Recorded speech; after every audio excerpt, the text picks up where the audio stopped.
Hello everyone. Uh, my name is Veera Balathandiyuthapani. I'm a professor in the Department of Biostatistics, and I welcome you all wherever you are in the cyberspace watching this video. And I'm glad to be talking to you, even though it's virtually. I'm glad to be talking to you. So, so before I start my spiel, I just wanted to know a little bit about me. So I got my PhD a couple of generations ago now from Texas A&M, and my dissertation was in Bayesian bioinformatics. I started here around a couple of years ago, and I used to work at MD Anderson Cancer Center, which was one of the premier cancer centers in the world. It still is. And I was there on the faculty for 13 years. And that's where I really saw how biostatistics and biostatisticians can make a real impact. So my own research focus is in big data integration. I'm a Bayesian statistician with the flavors of machine learning networks, with primary applications being genomics and imaging, and my sort of the disease area that I sort of focus on is in cancer. I see myself as a passionate collaborative data scientist, and most of the methods or most of my methodological research stems from ideas that come from very smart people who generate the data, and I love working. And there's a lot of them in Michigan, especially. I'm a rabid cricket fan, and I can be bribed with good coffee. My orthogonal existence is my family. I try to maintain a good work-life balance. So this picture right here is the four of us, my wife and my two boys, who are 10 and 12 now. And if you see that line is actually the prime meridian. So that was one of the high points of our trip last summer. So I'm gonna start at a very high level of medicine. I think it becomes more pertinent as you would be watching this through your Admin Students Day, especially in the current scenario. You know, where we are in terms of our healthcare and in terms of the whole healthcare enterprise. So there's a notion going around about this big P4 medicine, and how can we effectively, as quantitative scientists, leverage this. So the 4P stands for predictive, preventive, personalized, and then finally participatory. Okay, and this whole positioning of this, contextualizing this, and how do we as data scientists contribute to this, and holds a lot of promise. So with the promise comes opportunities, and I feel, and this pretty much encapsulates my phase when I started working in this domain. Around a decade or so ago, when somebody introduced me to this field, and it was a casual conversation, over a coffee, and said, we're collecting these levels of data at every level, and this is going to not only within diseases but across diseases, and different types of genomics, transcriptomics, and going from genomics now, it's gone on to more levels in terms of the social media. So what's the challenge? So I think that's pertinent to us as quantitative scientists working in this field. So we're getting this voluminous of data, and one thing with this sort of data is it's coming at rapid levels, at different scales, from different platforms, at different modalities. And the key here is, and they're coming in at, even some of these are matched across for an individual patient. So the same patient or the same subject or the same experiment has been, same experimental unit. So the idea, the big picture idea here is, how do we extract biological or clinically implementable knowledge, something we can understand about the disease domain, but also how do we actually eventually make an impact in terms of an actual endpoint in clinically translating this. So in my mind, and this one being an understatement, that integrating these data sets might just be one of the key quantitative challenges in driving modern science. So what is biostatistician's role in this play? And I was watching this movie a couple of weekends ago with my kids, and I felt like this access to this data set in this day and age, it's like a national treasure. And the clues are right there, and biostatisticians have a very unique training that when they come and the training that you go through in most graduate programs, including at Michigan, is getting the know-how or getting the exposure to the whole spectrum of the data, the life of the data. So that starts from how the data was collected and how do we actually model it, how do we quantify uncertainties, and how do we actually interpret them and provide those interpretations to a practitioner. In this big data world, it's literally panning for gold, and we have a very unique role to play in this with our expertise.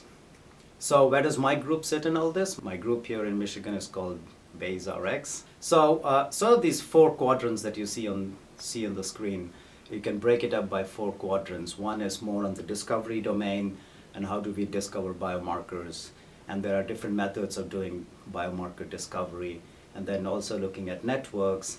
And then the bottom right corner is how do we actually think about clinically translating this? And this has become a recent set of problems that has me consumed. How do we actually reach translational goals? And as a quantitative scientist, I feel methods development combined with effective, what is our product that we can eventually give for other researchers or the community to use, and that would be software and visualization tools. How effectively we can do that. The department does a great job on that respect. We have many extremely helpful resources and very knowledgeable people around who help out with this and developing these GitHub codes, Shiny apps, and these databases, and how can we effectively leverage and do that, right? So I'm going to give you a few examples, some specific examples. I'll probably just give you a flavor of those as we move along. And like I said, I work mostly in cancer.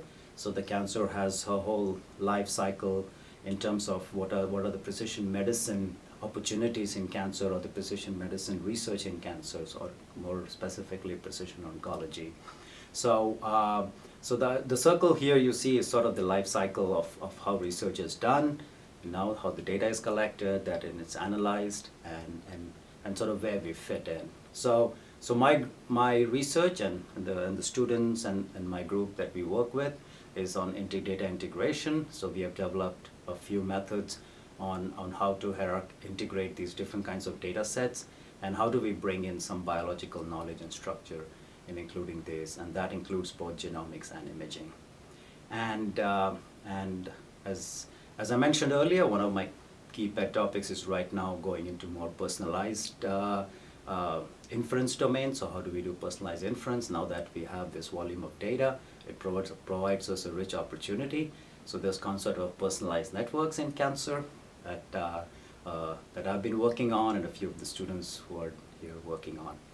And finally, completing that cycle would be all the way from discovering what goes wrong at a very basic biological level, and how do we convert that to actually translation. So translational in this context would mean how do we effectively leverage drug targets, and what sort of therapies might be more effective, and learning that, mining that information. Right.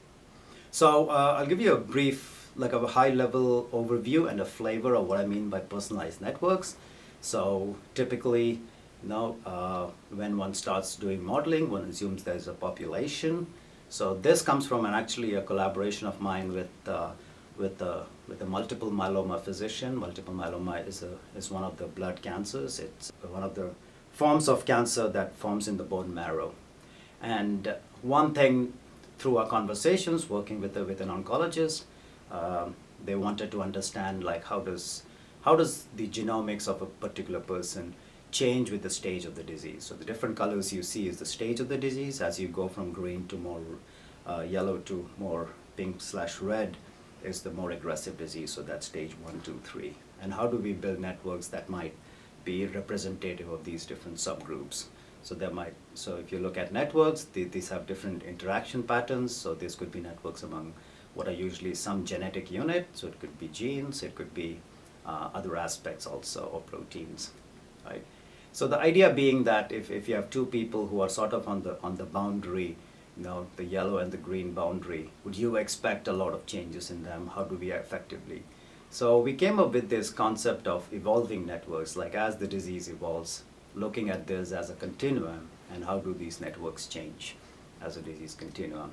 And it actually turns out it's a scientifically very interesting problem, but when you turn the crank, it is also a statistically very interesting problem because you're trying to make an inference of a network from going from a population level to an individual level. So this was a work done by one of my former PhD students called Bayesian graphical regression, but how do we incorporate these type of biomarkers and study different type of networks across stages, right?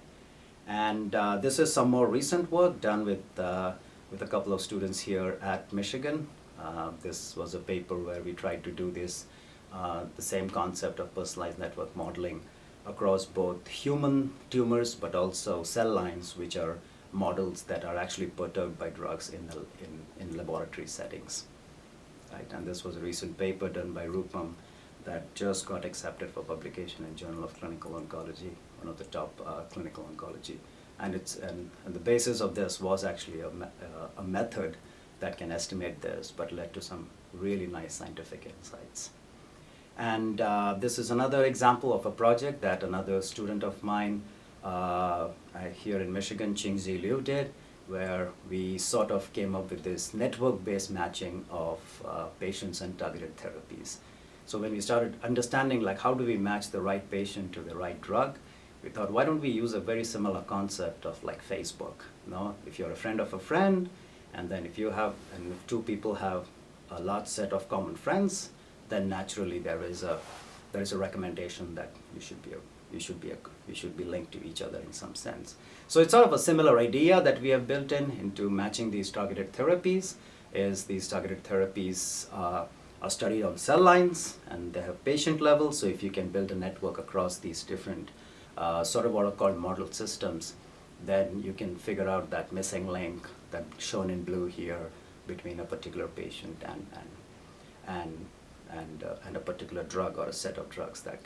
So why this would be useful? It would be useful to rank drugs, or rank drugs for a particular cancer, but also rank drugs across cancers, or rank multiple drugs that might be given to a patient. And this is all data-driven, evidence-based,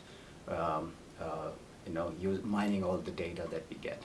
And as I said, one of the key projects here is developing how effectively these tools can reach the community. So part of that is developing apps. So that's an app that Qingzi developed, and it's a really cool visualization of inputting a particular patient shown in the brown bar, the brown vertical bar, and what are they matched to the top drugs. Right. So this is a very exciting line of work, and the future, in my opinion, is very bright, and it involves the 3 I's here: the integration, innovation, and how do we actually do implementation. And I would like to acknowledge a lot of people here. It took a village to get what I'm showing as a small snapshot of this work. So as you see here, if you have been here, this is the front end of the School of Public Health. And that yellow dot that you see, that's my office right there. And if you see it, I'm sort of on the bridge between biostatistics, which is on the right-hand side. We are on the 4th floor there. And sort of when you move more towards the left is the whole medical school enterprise here. And metaphorically or literally, I love being on the bridge because I'm a bridge statistician, and I work with a lot of clinical basic science and translational investigators, as well as some stellar students and collaborators in the Department of Biostatistics. And hope you found this informative, and then I'm hoping that you would consider us and be a part of our team sometime in the future. Thank you, and I wish you all the best, and I'll be happy to please get in touch with me. My email is veerab@umich.edu, or on my website there's a contact, and I would love to hear from you if you have any questions or clarification. Thank you, bye-bye, enjoy, and welcome to Michigan. Go Blue.